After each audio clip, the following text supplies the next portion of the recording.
Bismillahirrahmanirrahim.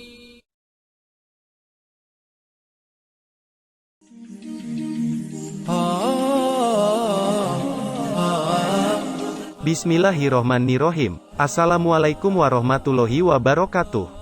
Beginilah yang terjadi jika tidak ada setan dan iblis di dunia.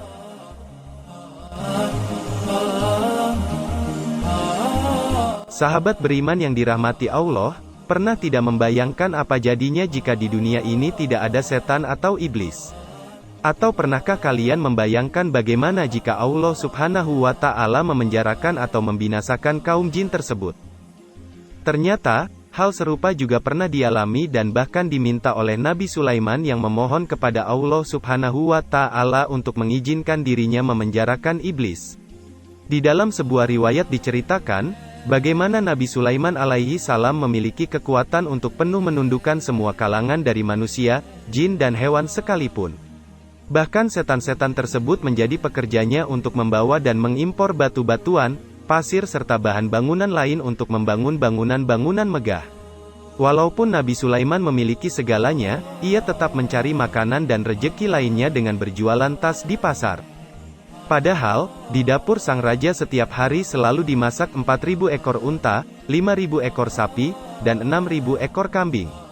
Suatu hari, Nabi Sulaiman berdoa kepada Allah, "Ya Allah, Engkau telah menundukkan padaku manusia, jin, binatang buas, burung-burung, dan para malaikat. Ya Allah, aku ingin menangkap dan memenjarakan iblis, merantai serta mengikatnya, sehingga manusia tidak berbuat dosa dan maksiat lagi." Permintaan Nabi Sulaiman tersebut tidak mendapat restu dari Allah, dan Sang Pencipta membalasnya dengan mewahyukan bahwa tidak ada baiknya jika memenjarakan iblis apalagi membinasakannya. Walau begitu, Nabi Sulaiman tetap memohon kepadanya, "Ya Allah, keberadaan makhluk terkutuk ini tidak ada kebaikan di dalamnya." Lalu Allah pun kembali berfirman, "Jika iblis ditangkap maka banyak pekerjaan manusia yang akan ditinggalkan." Namun Nabi Sulaiman tetap bersikeras agar bisa memenjarakan kaum iblis, dengan memintanya untuk memenjarakannya sehari saja. Hingga akhirnya Allah mengizinkannya menangkap iblis dan memenjarakannya. Dan keesokan harinya, seperti biasa Nabi Sulaiman kembali berjualan tas ke pasar. Namun, hal aneh terjadi setelah sesampainya Nabi Sulaiman ke pasar. Pasar tersebut kosong tanpa penghuni, seluruh pedagang menutup dagangannya hari itu. Tidak ada yang tahu apa alasan mengapa tutupnya para pedagang tersebut.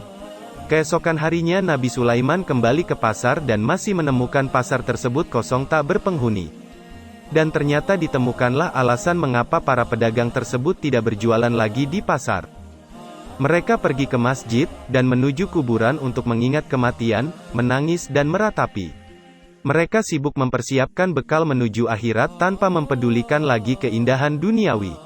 Hal ini membuat Nabi Sulaiman bertanya-tanya kepada Allah Subhanahu wa Ta'ala. Apa yang terjadi? Mengapa orang-orang tidak mencari nafkah? Lalu Allah kembali mewahyukan kepada Nabi Sulaiman, "Wahai Sulaiman, engkau telah menangkap iblis itu, sehingga akibatnya manusia tidak bergairah bekerja mencari nafkah. Bukankah sebelumnya telah kukatakan kepadamu bahwa menangkap iblis tidak mendatangkan kebaikan?" Mendengar jawaban tersebut, Nabi Sulaiman kini paham dan kemudian melepaskan kembali para iblis yang ditangkapnya. Benar saja, keesokan harinya Nabi Sulaiman kembali ke pasar, para pedagang sudah kembali berjualan dan ramai kembali. Manusia kembali bersemangat bekerja mencari harta dunia untuk makan dan memenuhi kebutuhannya. Sahabat beriman yang dirahmati Allah, dari kisah tersebut kita belajar bahwa apapun yang diciptakan oleh Allah Subhanahu wa Ta'ala memiliki peran, fungsi serta manfaatnya masing-masing. Maka seringlah kita berprasangka baik kepada Allah Subhanahu wa Ta'ala, karena Ia Maha Tahu yang terbaik. Demikian kisah yang saya sampaikan, semoga bermanfaat untuk kita semua. Amin, ya Rabbal Alamin.